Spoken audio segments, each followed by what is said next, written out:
A Japanese salaryman is hit by a truck and reincarnated as a baby in a world filled with magic. He is taken in by the wizard Merlin, who names him Shin and raises him as his grandson. As Shin grows, he is taught magic by Merlin, magical item craftsmanship by Merlin's friend Melida, and swordplay by the warrior Michael. At age 10, Shin successfully slays a demon, so Merlin tells him about finding him in the forest, but Shin already knew this as he has memories from his previous life.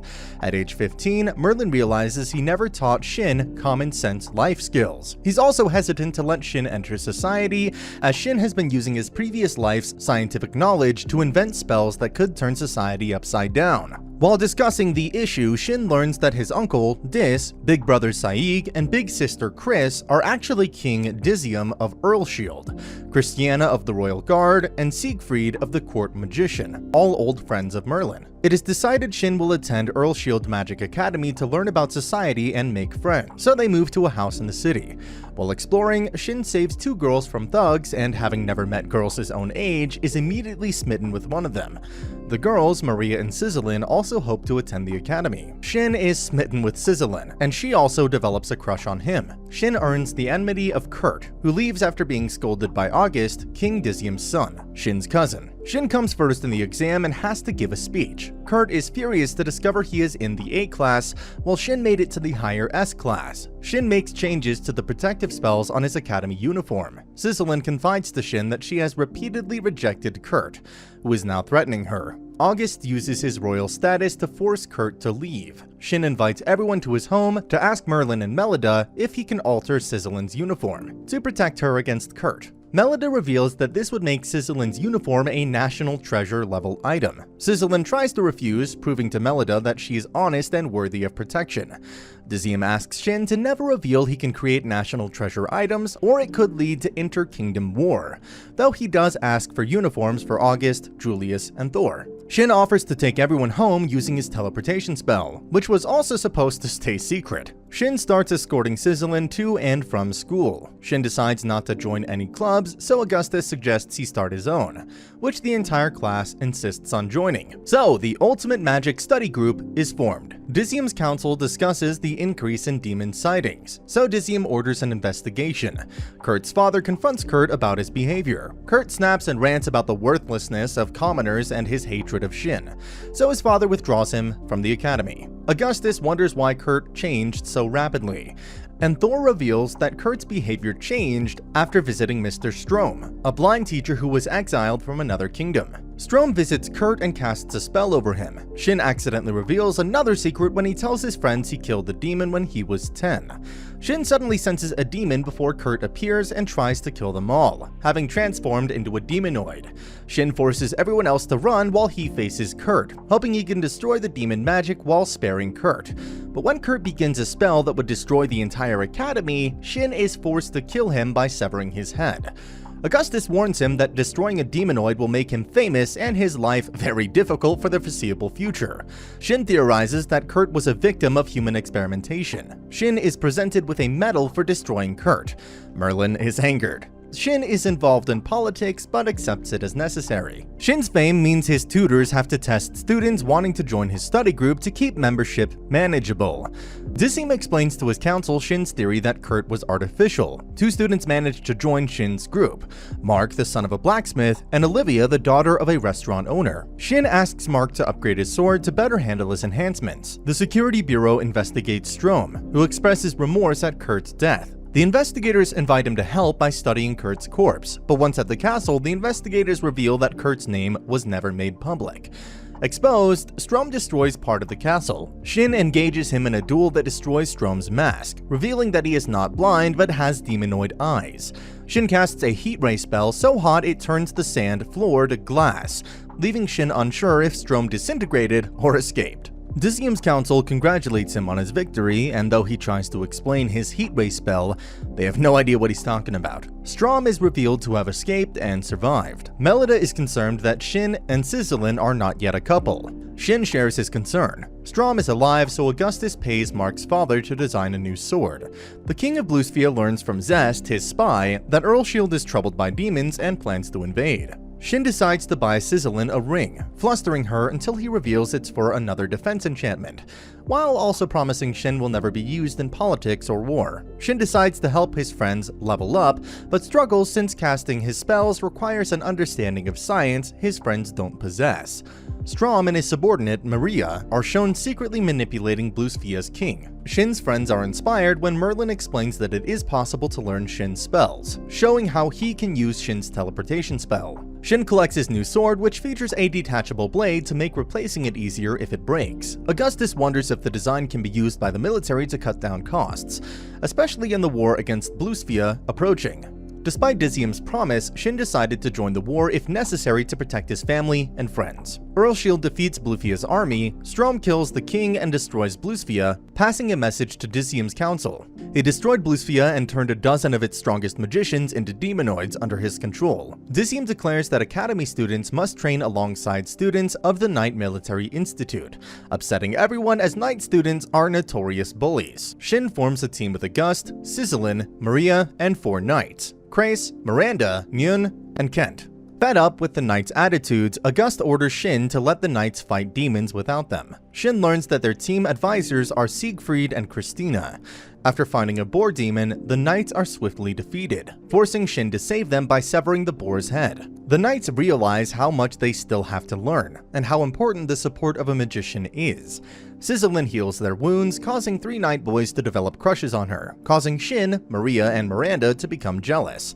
More demons attack, so an annoyed Shin destroys them all with a massive explosion spell. Impressed, Miranda apologizes for being so jealous of Shin's abilities, then apologizes to Sizzlin for insulting her boyfriend, causing massive embarrassment to both Shin and Sizzlin, who insists they're not dating yet. The Knights and Magicians start learning to fight together, but the other Magician-Knight teams fail to get along. Shin feels guilty after learning that, having taught some of his spells to his study club, they will be forced to form a special team after graduation under the command of August, and will be supervised by the kingdom for the rest of their lives. However, the entire club is pleased since they view it as recognition of their abilities and a guaranteed career. Days later, August tells them that most of Blue Sphere has been destroyed and even more demonoids have been created from their population. Suspecting Strom is behind it, Shin decides to put the club members through a training camp over the summer break, with Sizzlin offering use of a hot spring her family owns. Merlin and Melida insist on coming along as chaperones, not trusting boys and girls together without adult supervision. At the resort, even Sizzlin's family servants tease her about her future relationship with Shin. Shin succeeds in making his explosion spell even stronger, earning punishment from Melida for his recklessness. August and Shin visit August's home to find August's fiancée, Elizabeth, and her little sister May, who are both furious. Augustus didn't invite them to meet Melida, and now they insist on attending the training camp. Elizabeth admits she has an ulterior motive, to make sure Shin doesn't steal August, since Shin is all August talks about. August warns Shin that unless he confesses to Sizzlin soon, she may end up with someone else. Later, when Sizzlin blurts out a desire to have children with Shin, he realizes August is right and confesses his love to Sizzlin, who then confesses she loves him too and becomes his girlfriend. Though their first kiss is ruined when they realize all their friends, Merlin, Melida, and Sizzlin's servants, were spying on them. The next day, Shin insists on training at the beach, using it as an excuse to play magician's volleyball. Late at night, everyone reminisces about their childhoods, but when Melida bursts in to tell them to sleep, they all hide. Shin accidentally leaps into Sizzlin's bed to hide, her cries alerting Melida that everyone's still awake, so she lectures them mercilessly. Shin informs Sizzlin's parents, Cecil and Eileen, that they are dating. Cecil is overjoyed, but Eileen warns him that Sizzlin's being a Viscount's daughter comes with expectation, so Shin agrees to become Sizzlin's fiancé. Merlin invites Elizabeth and May to Shin's training. Elizabeth admits she can't use magic, but May shows potential. Strom's demons attack merchant caravans, disrupting the country's food supplies. Shin invents a spell that allows him to fly, but again, no one understands his explanation. Melida and Merlin explain to Sizzlin's parents that Shin is not their biological grandson, but Cecil and Eileen reassure them that they accept Shin for his character, not his bloodline. Shin creates even more National Treasure clothing to protect the club members on their next demon hunt. As Mei feels left out, he creates a magical device to let her talk to them on the hunt, infuriating Melida that he has created yet another society-altering device. Shin lets the club members do the fighting, proving they are now strong enough to kill demons without him.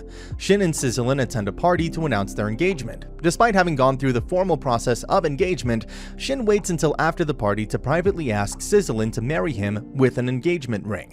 Strom completes his destruction of the Empire by demolishing commoners who kill the nobility. With the Empire destroyed, Strom claims he has achieved his goal and no longer needs an army, so he sets the demonoids free.